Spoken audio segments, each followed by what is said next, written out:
natin masasabing mahal tayo ng isang tao na mas mahalaga sa kanya yung kaibigan niya? Kung mahal ka talaga ng tao, ikaw ang priority. Kung mahal ka talaga ng tao, ikaw muna bago friends.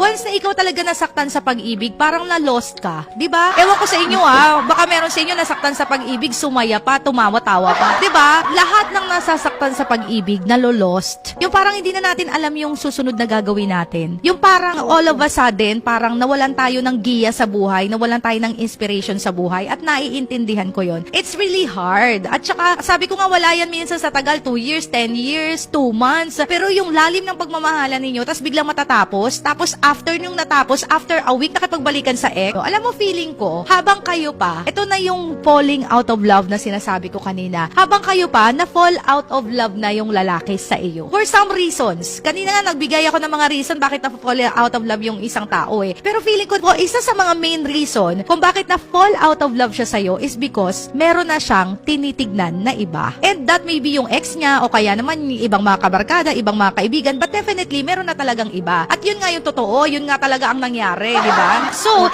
hindi ako naniniwala na halimbawa pagka-break ninyo, after a week may nakilala na siyang iba or tsaka lang sila nag-chat ng ex niya. No, I don't believe so. Naniniwala ako na habang kayo pa, meron siyang ginagawa ng iba. At hindi niya lang masabi talaga sa iyo na ayaw niya na hanggang sa nakakita siya ng opportunity to tell na ayaw niya na. Sabi ko nga sa inyo mas mahirap sabihin sa isang tao na ayaw ko na, enough na, break na tayo, kaysa sasabihin I love you. Kasi, alam mo masasaktan yung tao at saka masasaktan ka rin sa lahat ng mga memories na meron kayo So masakit din para sa kanya na sabihin ayoko na sa'yo, itigil na natin ko ito kasi na-fall out of love ako sa'yo. Ang sasabihin niya na lang kasi mas mahalaga yung ganito kasi walang magsasabi na dahil hindi na kita mahal. Pero marirealize mo na lang na hindi ka na talaga niya mahal kasi after a week, meron na siyang iba, nakipagbalikan na sa ex. Una pa lang, paano natin masasabing mahal tayo ng isang tao na mas mahalaga sa kanya yung kaibigan niya? Kung mahal ka talaga ng tao, ikaw ang priority. Kung mahal ka talaga ng tao, ikaw muna bago friends. Pero the point na nakipaghiwalay siya sa'yo dahil sinabi niyang mas mahalaga yung mga kaibigan niya, ibig sabihin mas mahal niya yung mga kaibigan niya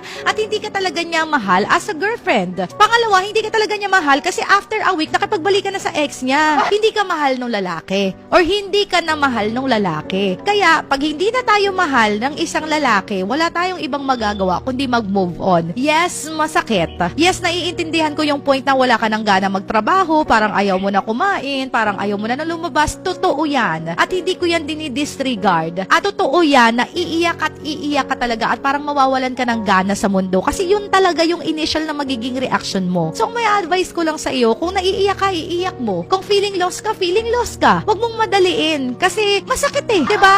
Ano magagawin natin?